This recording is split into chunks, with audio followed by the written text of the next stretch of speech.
नमस्ते, मैं कंचन गुप्ता सभी पवित्र शक्तियों और अपने आध्यात्मिक गुरुओं, माता-पिता और ईश्वरीय शक्ति को प्रणाम करते हुए शिवरात्रि के शुभ अवसर पर प्रथम ज्योतिर्लिंग सोमेश्वर की कथा सुनाऊंगी।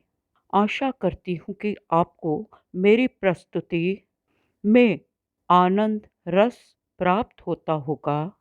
सोमेश्वर का अर्थ है सोम अर्थात चंद्रमा और ईश्वर।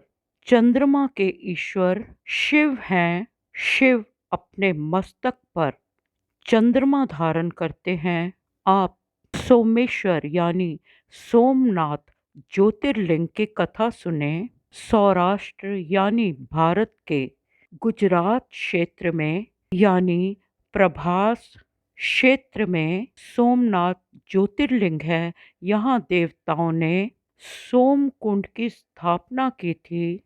कथा कुछ इस तरह है कि प्रजापति दक्ष जो पार्वती के पिता थे, उनकी और भी कन्याएं थीं, जिनमें 26 कन्याओं का विवाह दक्ष प्रजापति ने चंद्रमा देवता के साथ करवाया था और पार्वती का विवाह तो शिव भोलेनाथ के साथ हुआ था।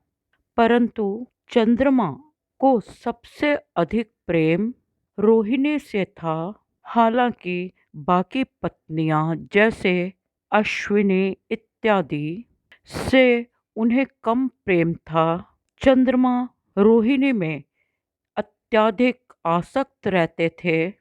चंद्रमा के रोहिणी के प्रति सर्वाधिक प्रेम के कारण दक्ष की बाकी पुत्रियां बहुत उदास और दुखी रहती थीं। रोहिणी 27वीं कन्या थी, जिससे विवाह करके चंद्रमा देवता सदा रोहिणी के साथ ही रहते थे। बाकी की 26 दक्ष की पुत्रियों ने अपने पिता प्रजापति दक्ष से चंद्रमा की शिकायत करते हुए कहा कि चंद्रमा केवल रोहिणी में ही आसक्त रहता है। ये सुनकर दक्ष प्रजापति ने चंद्रमा को समझाया, परंतु चंद्रमा रोहिणी के प्रति अपने प्रेम को कम ना कर सका। फिर दक्ष प्रजापति ने एक रोज क्रोधित होकर चंद्रमा को श्राप दिया और कहा कि चंद्रमा जो इतना सुंदर है, 16 कलाओं से युक्त है, उसे क्षय रोग हो जाए यानी ट्यूबरक्यूलोसिस हो जाए और कोढ़ से ग्रसित हो जाए। अपनी 26 बेटियों को पति प्रेम न मिलने के कारण दक्ष प्रजापति ने अपने दामाद चंद्रमा को क्रोधित होकर क्षय रोगी और कोढ़ से ग्रसित होने का श्राप दे दिया। परंतु चंद्रमा की इस स्थिति रोगी काया को देखकर सभी ऋषि मुनि और बाकी नक्षत्र ग्रह बहुत दुखी हुए। चंद्रमा को रोग मुक्त करने के लिए वशिष्ठ आदि ऋषियों ने महामृत्युंजय मंत्रों का आयोजन किया, अनुष्ठान होम आदि किए। महामृत्युंजय के मंत्रों से शिव का विधि पूर्वक पूजन और आराधना की।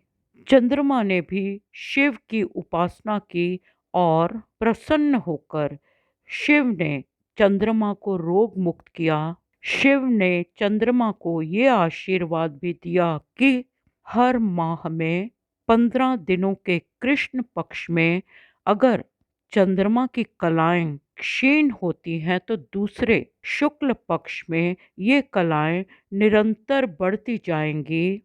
चंद्रमा देवता को शिव ने पुनः अति सुंदर रूप और निरोगी काया प्रदान की।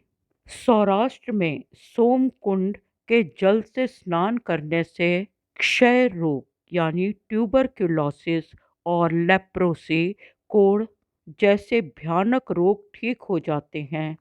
ईश्वर की शक्तियों का कोई अंत नहीं। हमें भी अनंत के मार्ग पर चलना है।